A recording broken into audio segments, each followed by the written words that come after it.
Hello, everyone, and welcome back to This Day in History, our nightly look back at a day in history, where we take a look back at a specific day in history, examine the events of that day, the historical context in which the events occurred, and the historical ramifications of those events. We also take a look at some people that were born on that day and some people that died on that day. Please, if you have not yet, hit the subscribe button, the bell notification icon to be alerted anytime I post new content, and tell a friend. A quick note on a comment I made last night about where I said that I feared if Bernie Sanders was the Democratic nominee for president, he would drag down ballot Democrats in congressional races and Senate races. And a viewer was wondering how that would be. Here's my reasoning and logic behind that argument.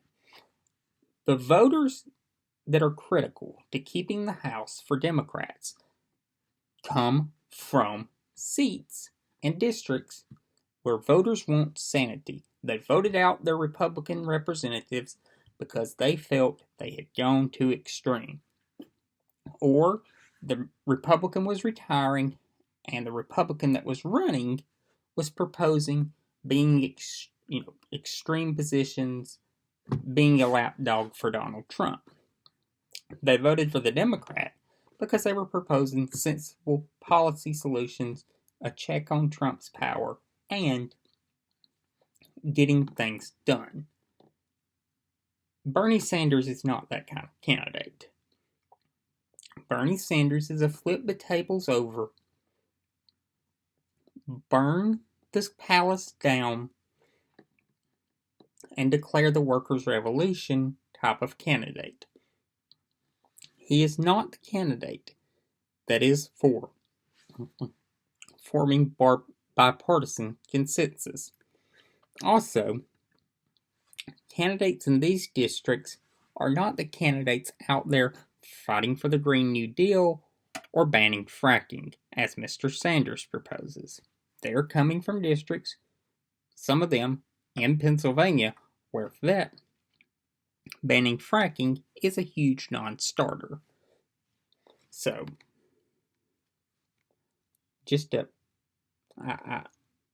Sanders is very problematic for down ballot Democrats. I think you can also look at this fact here.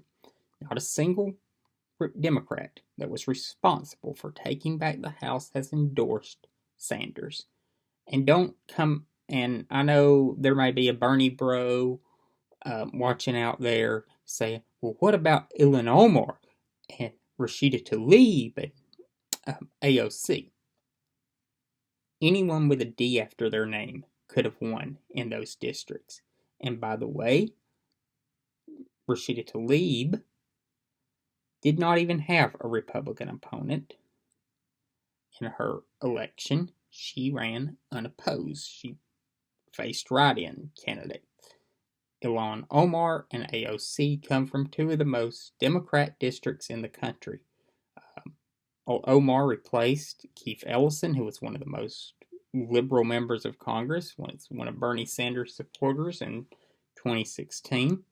And AOC defeated her representative because he was too busy worrying about becoming Speaker of a House than focusing on whether or not he should be worrying about this primary opponent that no one had ever heard of.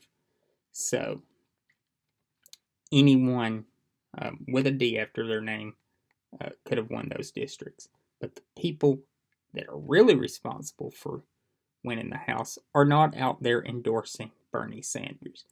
And I can only find one instance of, in my opinion, of a person that I even vaguely know of endorsing a candidate who would be one of the more progressive candidates in this race from one of those swing districts is Katie Porter, who is endorsed Elizabeth Warren.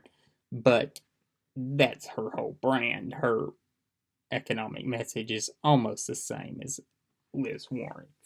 So that's my feeling on Sanders. Let's get to this day in history, February 27th. On this day in 1922 in Lesser versus Garrett. And this was a ruling by the Taft Court. It was a unanimous decision that upheld the 19th Amendment to the Constitution, granting women the right to vote. The petitioners made several arguments, and one of them was that two of the states that ratified the Constitution, Noel Amendment, did it the wrong way. They argued that in Tennessee and West Virginia, their ratifications were invalid because they were adopted without following the rules of legislative procedure. The court said, that's a process argument, but here's the thing. Connecticut and Vermont ratified the amendment after those two states, so that point is moot. And the court also found that the Secretary of State, who is the person that actually certifies an amendment, accepted the ratifications by the legislatures as valid, and sorry, nothing we can do then. Also, they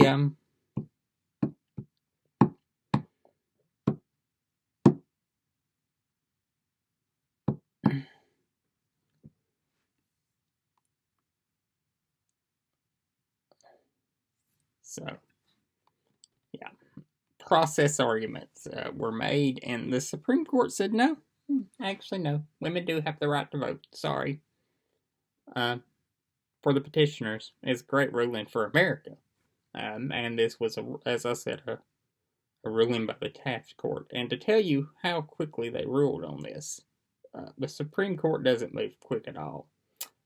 They argued the case on January 23rd and January 24th, and the court handed down their ruling on February 27th. And as I said, it was a unanimous ruling. Some births that occurred on this day. In 1917, in Floresville, Texas, John Connally was born. I think most Americans know John Connally because he was in the limousine the day John F. Kennedy was assassinated, and he was also struck. Connally would later become a Republican. He was a Democrat at that time when he was in the limo with Kennedy. He would later become a Republican, run for President of the United States under the Republican ticket in 1980. He would, of course, lose in the primaries to the eventual nominee and winner of the presidential election, Ronald Reagan. He had served in Richard Nixon's cabinet as Secretary of Treasury, and would also be the head of Democrats for Nixon's in the 1972 election, and in 1973 would become a Republican, and was mentioned as a possible vice presidential replacement for Spiro Agnew after Spiro Agnew resigned in October of 1973. During his time as Nixon's Treasury Secretary, he removed America from the gold standard, helped carry out that policy. Some deaths that occurred on this day. In 1985, in Beverly, Massachusetts, Henry Cabot Lodge Jr. died at the age of 82. He also has a connection to Nixon and John F. Kennedy.